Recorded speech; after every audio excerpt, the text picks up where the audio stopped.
Okay, student. So after cell wall, we are back with human cell again. Cell wall is related with plants. Now we are back with human cell. Human cell में हमने plasma membrane के बारे में पढ़ लिया student.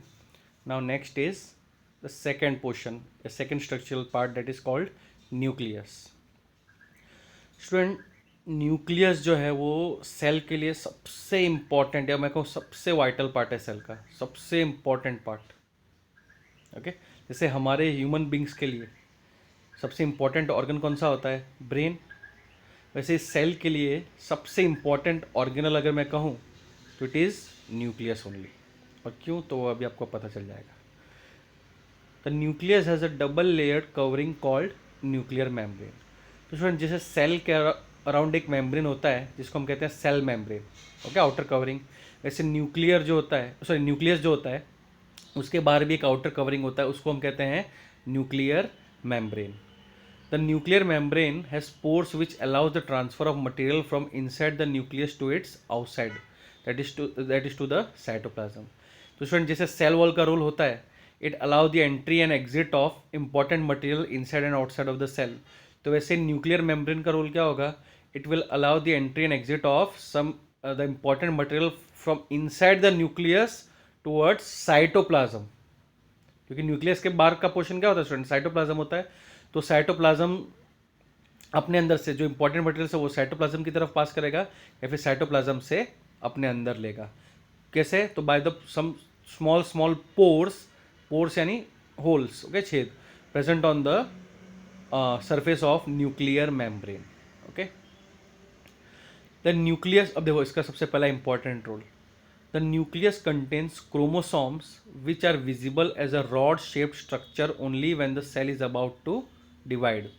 Chromosomes contain information for the inheritance of characters from parents to the next generation in the form of DNA molecule, that is deoxyribonucleic acid.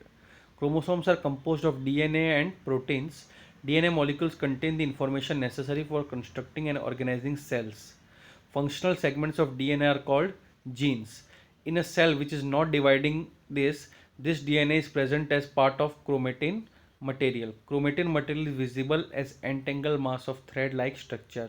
Whenever the cell is about to divide, the chromatin material gets organized into chromosome. Okay student, तो अब मैं को इस paragraph को diagram के through समझाता हूँ, ध्यान देना. Okay, you can see the diagram here student. ये देखो, ये सेल है. सेल के बीच में क्या है? न्यूक्लियस. ओके, न्यूक्लियस के बाहर ऊपर जो है दैट इज न्यूक्लियर मेम्ब्रेन, जो कि इसके बारे में मैं आपको बताया. ओके, वो जो डॉट डॉट स्ट्रक्चर आपको दिखाई रहे वो क्या है? Those are pores. ओके ना. अब देख सकते हो उसमें न्यूक्लियस के अंदर मैंने ना लाइनिंग बनाई हुई है. इस लाइनिंग या इस थ्रेड लाइक स्ट्रक्चर को क्या कहते हैं स्टूडेंट? इस थ्रेड लाइक स्ट्रक्चर को कहते हैं क्रोमेटिन. क्या कहते हैं इसको? क्रोमेटिन.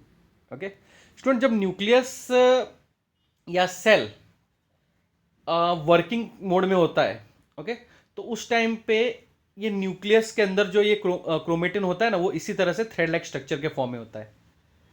या मैं ये कहूँ, जब सेल जब अपने को जब तक डिवाइड नहीं करने वाला होगा तब तक ये क्रोमेटिन इसी थ्रेड लाइक स्ट्रक्चर में होगा. बट जब सेल अपने आप को डिवाइड करता है, स्टूडेंट सेल अपने आप को डिवाइड कैसे करता है? एक्चुअली सेल डिवाइड नहीं करता, न्यूक्लियस अपने आप को डिवाइड करता है. देखो इसमें कैसा होता है कि कोई भी सेल का जो न्यूक्लियस जो अपने मैच्योर्ड स्टेट में आ जाता है, तो he wants to leave that cell. वो खुद एक मतलब बोलते हैं ना, उस सेल से बाहर निकलने की कोशिश करता है. ओके, वो वांट इट्स ओन स्पेस. तो उसके लिए वो क्या करता है? वो मैच्योर्ड न्यूक्लियस धीमे धीमे धीमे अपने आप एक्सपांड होने लगता है. ओके, कि मतलब वो सेल, ताकि वो सेल के बाहर निकल जाए. बट ऐसा नहीं होता, बिना सेल के न्यूक्लियस सर्वाइव कर ही नहीं सकता. तो न्यूक्लियस जो है स्टूडेंट वो एक्सपांड होने लगता है. अब सिंपल है स्टूडेंट, अगर न्यूक्लियस एक्सपांड होगा तो सेल भी एक्सपांड होगा. यू कैन सी हियर, देखो ये सेकंड वाला डायग्राम देखो. ओके, ये जो सेकंड वाला डायग्राम है उसको देखो. न्यूक्लियस एक्सपांड हो रहा है, न्यूक्लियस के साथ सेल भी एक्सपांड हो रहा है. और फिर एक्सपांशन एक लिमिट तक इतना हद तक बढ़ जाता है कि फिर वो जो एक सिंगल सेल है कन्वर्ट हो जाता है दो सेल में, और वो जो न्यूक्लियस भी है वो कन्वर्ट हो जाता है दो न्यूक्लियस में. ओके, दोनों सेल का एक एक न्यूक्लियस. इस फिनोमेना को हम कहते हैं स्टूडेंट सेल रिप्रोडक्शन, जो इस लेसन के एंड में फिर से आएगा. तो एक चीज, मतलब ये चीज मैंने अभी आपको इसके लिए बताया ना कि न्यूक्लियस जो है वो सेल रिप्रोडक्शन का भी सेल रिप्रोडक्शन में भी बहुत इंपॉर्टेंट रोल प्ले करता है। Okay, nucleus plays very important role in cell reproduction. और दूसरा उसका जो मैं बता रहा था आपको कि हाँ, ये क्रोमेटिन, कि जब तक सेल अपने आप को या न्यूक्लियस अपने आप को डिवाइड नहीं करता ना, तो एक क्रोमेटिन इसी तरह से थ्रेडेड स्ट्रक्चर में रहता है। बट जैसे ही वो अपने आप को डिवाइड करने लगता है तो ये कन्वर्ट हो जाता है इस तरह से। देखो आप देख सकते हो स्ट्रक्चर, इस स्ट्रक्चर में कन्वर्ट हो जाता है, ये वाले स्ट्रक्चर में। इसको हम कहते हैं स्टूडेंट क्रोमोसोम्स। क्या कहते हैं इसको? क्रोमोसोम्स। और क्रोमोसोम्स पे आप जो डॉटेड डॉटेड स्ट्रक्चर देख सकते हो, जो मैंने डॉट बना हुआ है, उसको हम कहते हैं जीन्स। क्या बोलते हैं उनको? जीन्स। GENES। जीन्स मतलब मॉलिक्यूल्स ऑफ डीएनए। डीएनए मतलब deoxyribonucleic acid. Okay, तो इन जीन्स के अंदर या इन डॉटेड स्ट्रक्चर में प्रेजेंट है molecules of DNA. This are molecules of DNA. अब इस डीएनए में क्या होता है या इन जीन्स में क्या होता है, तो देखो इधर, gene store the information of parents chromosomes. Student, कोई भी बेबी होगा तो उसके माँ बाप कौन है तो कैसे पता चलेगा? तो थ्रू डीएनए टेस्टिंग। मतलब उसके अंदर जो उसका डीएनए होगा, ओके, मतलब उस डीएनए के जो मॉलिक्यूल्स में जो इन्फॉर्मेशन प्रेजेंट होगी वो किसकी होगी? उसके पेरेंट्स की होगी।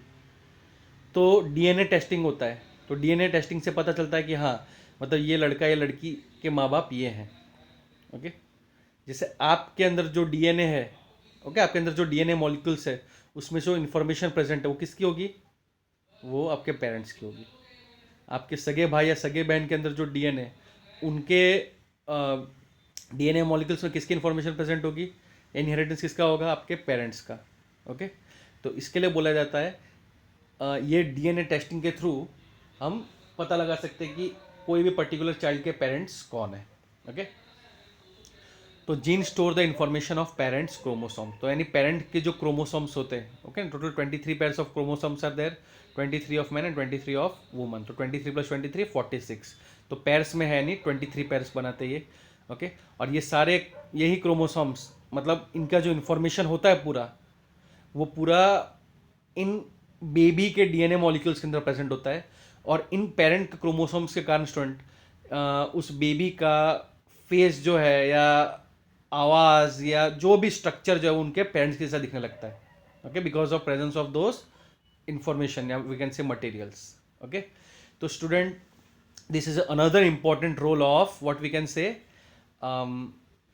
nucleus, and it contains inside chromosomes, and those chromosomes contain genes, and these genes are nothing but they are molecules of DNA, that is deoxyribonucleic acid, and they also contain the information of parent chromosomes. अब student देखो, इसी jeans, ये जो gene का जो diagram है, इसको मैंने थोड़ा और जूम करके बनाया, यहाँ पे आप देख सकते हो। ओके, तो देखो उसके ये अंदर आपको वो मतलब वो इन्फॉर्मेशन कहाँ पे होते, तो वो मैं आपको बता रहा हूँ। तो उस क्रोमोसोम पे, दिस इज क्रोमोसोम। उन क्रोमोसोम में जो डॉटेड स्ट्रक्चर है, मैं आपको उसके बारे में बता रहा हूँ। तो see this is that dot. उस डॉट में आप देख सकते हो एक रॉड लाइक स्ट्रक्चर है, सीधे सीधे। उसको उसी के अंदर प्रेजेंट होता है information of DNA. It consist of information of DNA, okay, of parents, and it also, और ये वाला जो पोर्शन है, ओके, ये वाला जो पोर्शन जिससे क्रोमोसोम्स बना हुआ है, तो उसके अंदर क्या प्रेजेंट है? उसके अंदर प्रेजेंट है प्रोटीन्स एंड डीएनए। ओके ना, मतलब ये पूरा क्रोमोसोम्स बना हुआ है प्रोटीन्स और डीएनए मॉलिक्यूल से। See this is DNA molecule. Okay, ये जो वायर आपको थ्रेडेड लाइक स्ट्रक्चर दिखाई दे रहा है ना, सीधा सीधा रॉड लाइक। ओके, और उसी के अंदर प्रेजेंट होता है information of DNA of parents.